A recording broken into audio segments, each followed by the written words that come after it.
નમસ્કાર મિત્રો, ક્યારેક તમે દિવસ રાત પૂજાપાઠ કરો છો પણ છતાં ઘરમાં પૈસો ટકતો નથી, બીમારીઓ ઘર છોડવાનું નામ જ નથી લેતી અને દરેક બાજુથી માત્ર નિરાશા જ હાથ લાગે છે। તો મિત્રો, એક વાર પોતાના ઘરના મંદિર તરફ જુઓ। ક્યાંક તમે અજાણતા ભગવાનની પાસે એ વિનાશકારી શંખ તો નથી મૂકી દીધો જે તમારી પેઢીઓ સુધીને કંગાલ કરી શકે? હા, તમે બિલકુલ સાચું સાંભળ્યું। અમે બધા માનીએ છીએ કે મંદિરમાં શંખ રાખવો ખૂબ જ શુભ છે, પરંતુ શું તમે જાણો છો કે એક ખોટો શંખ તમારા આખા પરિવારને બરબાદીની કગારે લાવી શકે છે? આજે અમે તમને એવી ભયંકર ભૂલો વિશે જણાવવા જઈ રહ્યા છીએ જે લોકો જાણતા અજાણતા પોતાના ઘરના મંદિરમાં કરતા રહે છે। અને તેમાંથી ત્રીજી ભૂલ એટલી સામાન્ય છે કે કદાચ આ વખતે તમારા મંદિરમાં પણ એ જ ચાલી રહ્યું હોય। આ ત્રીજી ભૂલ સીધી રીતે ઘરમાં ભયંકર દરિદ્રતા અને દુર્ભાગ્યનું કારણ બને છે। તે ભૂલ શું છે એ અમે તમને આગળ જણાવીશું, પરંતુ તે પહેલા આપણે એ સમજવું પડશે કે શંખ આટલો શક્તિશાળી કેમ છે અને તે એક જ ઝટકે રાજાને રંક કેવી રીતે બનાવી શકે છે। હિન્દુ ધર્મમાં શંખને અત્યંત પવિત્ર માનવામાં આવ્યો છે। તે સાક્ષાત માતા લક્ષ્મીનો ભાઈ છે, કારણ કે જ્યારે દેવો અને દાનવોએ મળીને સમુદ્ર મંથન કર્યું ત્યારે તેમાંથી 14 અનમોલ રત્નો નીકળ્યા હતા। તેમાંથી 8મા સ્થાને શંખ પ્રકટ થયો હતો। માતા લક્ષ્મી પણ એ જ સમુદ્ર મંથનમાંથી પ્રકટ થયા હતા। એટલા માટે કહેવામાં આવે છે કે જ્યાં શંખ હોય ત્યાં માતા લક્ષ્મી ખેંચાઈને આવે છે, પરંતુ અહીં જ લોકો સૌથી મોટો ધોંધો ખાઈ જાય છે। હરેક શંખ શુભ નથી હોતો। કેટલાક શંખ એવા હોય છે કે જે સમુદ્રના ગહેરા અંધારા ખૂણામાં નકારાત્મક ઉર્જા શોષીને બને છે। જો એવો શંખ તમારા ઘરમાં આવી ગયો તો સમજી લેજો કે ઉલટી ગણતરી શરૂ થઈ ગઈ। ચાલો સૌપ્રથમ એ રહસ્ય વિશે વાત કરીએ જે ખૂબ ઓછા લોકો જાણે છે। શું તમે ક્યારે વિચાર્યું છે કે ભગવાન શિવની પૂજામાં શંખનો ઉપયોગ કેમ નથી કરવામાં આવતો? શિવજી પર શંખથી જલ કેમ નથી ચડાવવામાં આવતું? આ પાછળ એક ખૂબ જ રહસ્યમય અને ડરામણી કથા છે જે શિવ પુરાણમાં મળે છે। પ્રાચીન કાળમાં શંખચૂડ નામનો એક ભયંકર અને મહાપરાક્રમી અસુર હતો।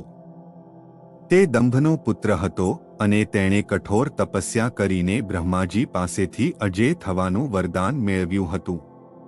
શંખચૂડની પત્નીનું નામ તુલસી હતું, જે અત્યંત પતિવ્રતા સ્ત્રી હતી।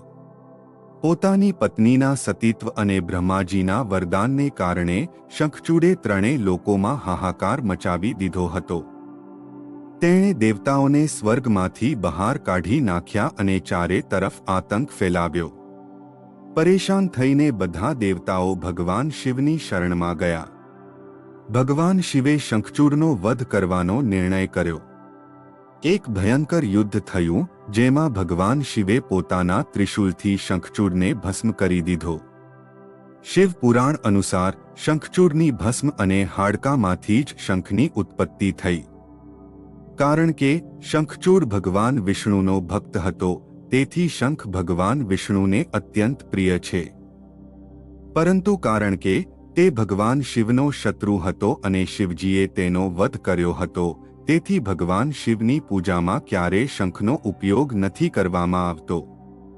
જો તમે અજાણતા પણ શંખથી શિવજીને જલ ચડાવો છો તો તે તમારા જીવનમાં ભયંકર શિવ અપરાધ જન્માવે છે, જેનાથી ઘરમાં અચાનક મોત અને અસાધ્ય રોગો પ્રવેશ કરી જાય છે। હવે આવીએ એ પહેલી ભૂલ તરફ જે અનેક ઘરોમાં અવારનવાર જોવા મળે છે। શું તમારા મંદિરમાં રાખેલો શંખ ખંડિત છે? કેટલીક વાર શંખને સાફ કરતી વખતે કે તેને બજાવતી વખતે તેનો કોઈ ખૂણો હળવો ચટકી જાય છે। અમે તેને મામૂલી વાત સમજીને ફરીથી ભગવાન પાસે મૂકી દઈએ છીએ. આ એક ખૂબ મોટું પાપ છે. વાસ્તુશાસ્ત્ર અને તંત્રશાસ્ત્રમાં સ્પષ્ટ લખ્યું છે કે કોઈ પણ ખંડિત વસ્તુ, ખાસ કરીને શંખ, ઘરમાં બ્લેક હોલની જેમ કામ કરે છે.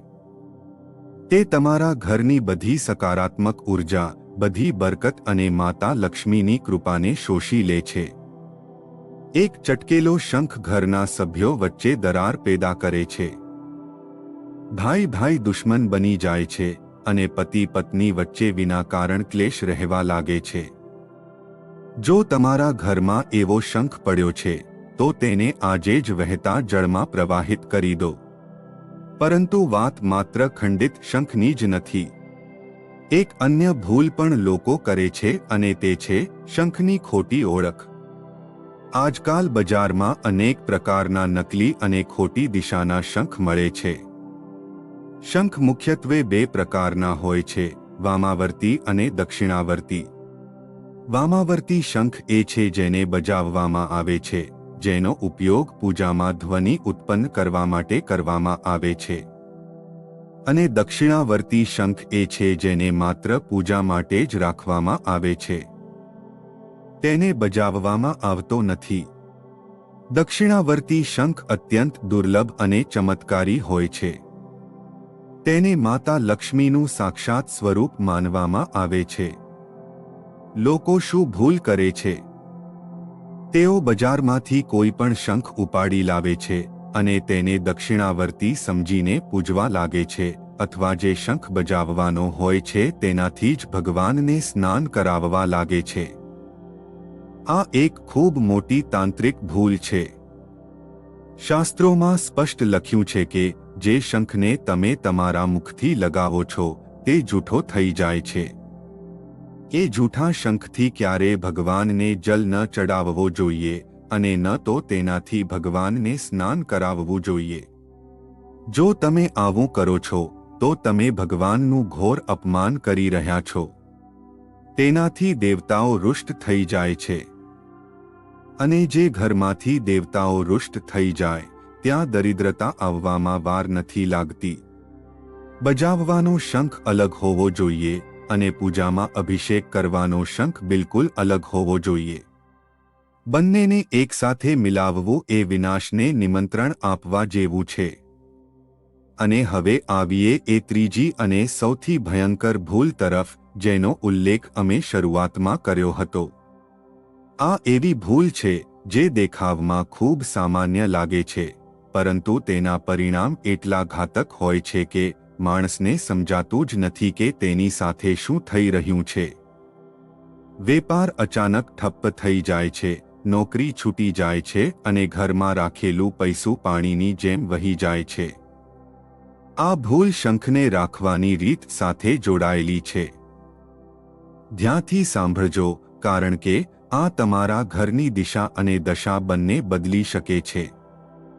તે ત્રીજી સૌથી મોટી ભૂલ છે મંદિરમાં બે શંખ એકસાથે રાખવા અને શંખને ખાલી કે ઉલટો રાખવો. હા, અનેક ઘરોમાં જોવા મળ્યું છે કે લોકો એક જ મંદિરમાં બે શંખ સજાવીને રાખી દે છે. એક ભગવાન વિષ્ણુની મૂર્તિ પાસે અને બીજો માતા લક્ષ્મી પાસે. આ વાસ્તુનો સૌથી ભયંકર દોષ છે. શાસ્ત્રો અનુસાર એક જ પૂજા સ્થળે કે એક જ મંદિરમાં ક્યારેય બે શંખ ન રાખવા જોઈએ. જ્યારે બે શંખ એકસાથે રાખવામાં આવે છે ત્યારે તેમની ઉર્જા આપસમાં અથડાય છે.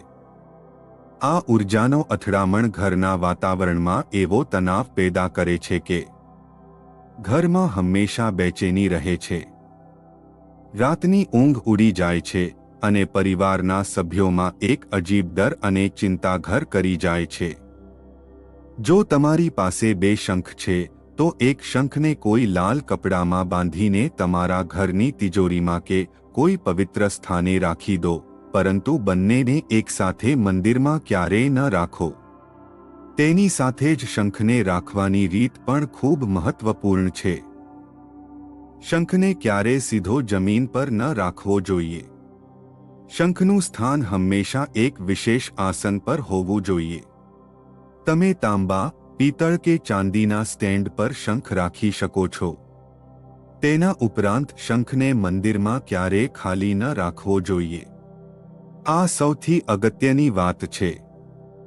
ખાલી શંખ ઘરમાં ખાલીપણું લાવે છે. તે તિજોરીને ખાલી કરે છે. અન્નના ભંડારને ખાલી કરે છે. દક્ષિણાવર્તી શંખને હંમેશા જલથી ભરીને રાખવો જોઈએ. અને જ્યારે પણ તમે સવારે પૂજા કરો ત્યારે તે શંખના જલને આખા ઘરમાં છંટકાવ કરો. આવું કરવાથી ઘરની બધી નકારાત્મક ઉર્જા, તંત્રમંત્રનો પ્રભાવ અને બુરી નજર તરત જ નષ્ટ થઈ જાય છે. આ જલ એક સુરક્ષા ચક્રની જેમ કામ કરે છે, જે તમારા ઘરને દરેક બુરી તાકાતથી બચાવે છે. એક વાત વધુ જે તમારે હંમેશા યાદ રાખવી જોઈએ, શંખનો જે ખુલ્લો ભાગ હોય છે તે હંમેશા ઉપરની તરફ હોવો જોઈએ અને તેનો નુકીલો ભાગ તમારી તરફ હોવો જોઈએ. શંખને ભગવાનની તરફ મુખ કરીને ક્યારેય ન રાખવો. શંખમાંથી નીકળતી ઊર્જા ખૂબ તીવ્ર હોય છે. જો તમે તેને ખોટી દિશામાં રાખશો તો તે ઊર્જા ઘરના સભ્યોને માનસિક રીતે બીમાર કરી શકે છે. શંખને હંમેશા સફેદ કે લાલ કપડા પર જ સ્થાપિત કરવો જોઈએ. શંખ માત્ર એક પૂજાની સામગ્રી નથી, તે એક જીવંત ઊર્જાનો સ્રોત છે.